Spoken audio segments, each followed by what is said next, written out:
సరే ఈరోజు ప్రధానంగా మేము ఒక్కటి చెప్పాలి. కాంగ్రెస్ ప్రభుత్వము ప్రజాపాలన వచ్చినాక, ప్రజల పాలన వచ్చినాక గత 4 పంటల వడ్ల కొనుగోలు నెల లోపలనే వడ్లు కొనుగోలు చేసినాము. 41 కిలోలు అంటే 41 కిలోలే జోకినము. రెండో రోజే డబ్బులు వాళ్ళ ఖాతా, రైతుల ఖాతాలో డబ్బులు పడ్డాయి. అయితే ఈసారి ఈ పంటకు కొంచెం ఇబ్బంది జరిగింది.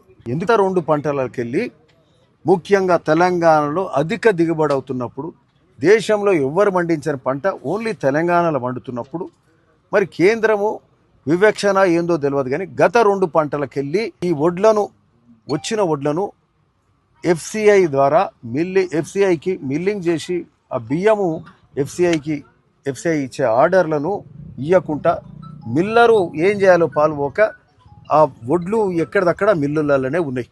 అంటే మిల్లులల్లో స్థలం లేని పరిస్థితి ఈరోజు. కేంద్రం ఏమో మినిమం ఎంఎస్పి పెంచుతుంది.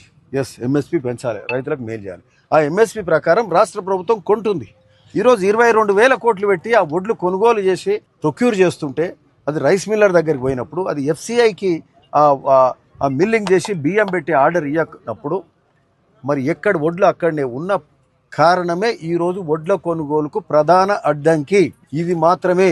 ఇది 2 ఏళ్ళు 4 పంటలు ఇన్ టైంలో కొన్నాం. 48 గంటలల్లో డబ్బులు వాళ్ళ అకౌంట్లల్లో జమ చేసినాం. ఈరోజు ఒక్కొక్క దగ్గర 5,000 మెట్రిక్ టన్నుల ధాన్యం కోసము కట్టించే కార్యక్రమం కాంగ్రెస్ ప్రభుత్వం చేస్తున్నాము. మండలానికి 4 మండలాలలో 4 గట్టిస్తున్నాం ఈరోజు. ఇది కాంగ్రెస్ ప్రభుత్వం చిత్తశుద్ధి. కేంద్రంలో ఉన్న ప్రభుత్వం రైస్ మిల్లులో ఉన్న ధాన్యాన్ని త్వరగతిన తీసుకొని ఎఫ్సిఐకి పెట్టించే బియ్యం పెట్టించే కార్యక్రమం చేయాలి. ఎందుకంటే మళ్ళీ 4 నెలలకు ఇంకో పంట వస్తుంది, మళ్ళీ ఇబ్బంది అవుతుంది. ఇది కేంద్రం బాధ్యత.